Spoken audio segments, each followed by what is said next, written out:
Night came and went without further government help for the airline industry. And of course, few businesses have been hit harder by the coronavirus pandemic than airlines, which means Fort Worth-based American Airlines faces a very tough decision when it comes to furloughing workers.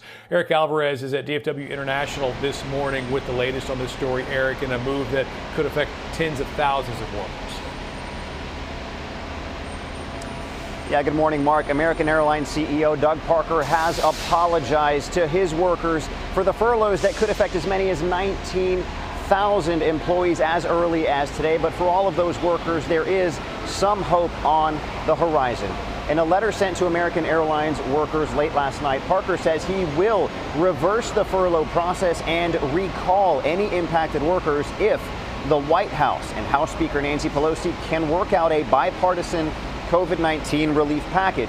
Now, if negotiations break down, the House and Senate are also working on standalone payroll support program extensions, and Parker is urging his workers to contact their leaders in Washington. Meanwhile, Dallas-based Southwest Airlines says it does not plan to furlough any workers as of right now, but CEO Gary Kelly says the airline will need help to keep it that way.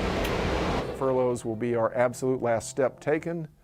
But without an extension, it is a harsh reality that we'll be forced to consider.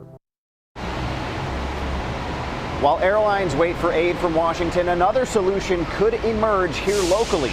Later this morning, the DFW Airport Board will consider a $16 million incentive to help airlines restart or resume international flights that were grounded by the COVID-19 pandemic. Now, that meeting is set to start at 8:30 this morning. We'll be sure to keep an eye on things. We'll update you on the air at 11 a.m. on our midday show, as well as online at WFAA.com. Carol, let's send it over to you.